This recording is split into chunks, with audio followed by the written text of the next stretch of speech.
maamulka garoonka diyaaradaha ee magaalada Kismaayo waxay fariin u direen dadka degan aaga garoonka diyaaradaha ee magaalada Kismaayo sida uu inagu soo waramayo wariyaha magaalada Kismaayo Maxamed Sahal Cumar Gacma Dheere. Maareeyaha eelaboodka weyn ee magaalada Kismaayo ee xarunta gobolka Jubbada Hoose ayaa kormeer ku sameeyay qaybaha kala duwan ee u dhow deegaanada ay dadku rayidka degan yihiin ee eelaboodka magaalada Kismaayo. Maareeyaha Abdullaahi Jagadoon iyo xubno ka tirsan shaqaalaha eelaboodka ayaa kormeerkan wuxuu ahaa mid ay ku kala bixiyeen waxyaha kala duwan ee u dhow eelaboodka oo ay degan yihiin dadka rayidka kuwaas oo ah xoolo dhaqato beeraley kaaga dhow agagaarka garoonka diyaaradaha ee magaalada Kismaayo. kormeerkan uu sameeyay maareeyaha eelaboodka ayaa intaa kadib waxa uu la hadlay warbaahinta isagoona sheegay inay tani tahay amarkii ka soo baxay madaxweynaha Jubbaland oo ay fulinayaan isagoona qeexay dhinaca kale dhulka uu sharci ahaan u leeyahay eelaboodka magaalada Kismaayo ee xarunta gobolka Jubbada Hoose. waxaad ogtihiin in madaxweynaha dawladda Jubbaland mudane Axmed Maxamed Islaam uu horey uga soo saaray wareegto arrimaha sharciga dhulka taasoo ku saabsanayd in dhul kasta oo ay dawladdu leedahay lagu soo celiyo gacanta dawladda.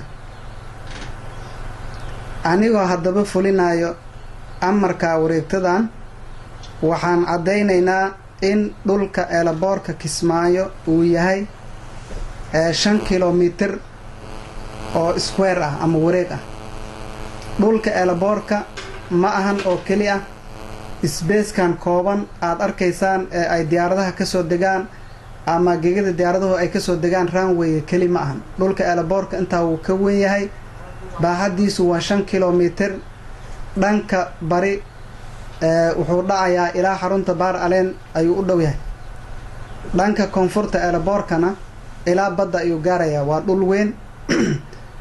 sidaa daraaddeed haddaba waxaan ku wargelinaynaa shacabka in dhulkan laga samaysan karin deegaan. shacabka ku nool ama degan nawaaxiga eelaboorka looma ogola in deegaan ahaan loo dego dhulka eelaboorka.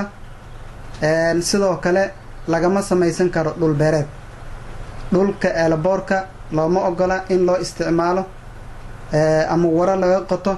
dhammaan hay-adaha dhowr marna horey aan maaragtay ay u dhacday in hay-ada aan ku soo qabanno ayagoo ka qodayaan waro dhulka eelaboorka.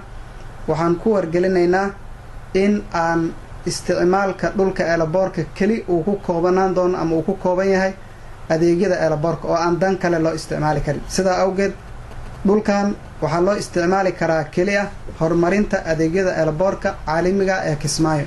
kormeerkan uu sameeyay maareeyaha eelaboodka mudane Abdullaahi Jagadoon ayaa imanaya xilli horay ay u soo baxday warqad muujinaysa in dadku ay baneeyaan dhulka u dhow gegida dayuuradaha ee magaalada Kismaayo ee xarunta gobolka Jubbada Hoose. asagoona sidoo kaleeto ugu dambeyn maareeyuhu kulan la qaatay shaqaalaha ka howlgala gegida dayuuradaha ee magaalada Kismaayo kalana hadlay si bulshada Soomaaliyeed howlaha loo hayo loo dardargelin lahaa.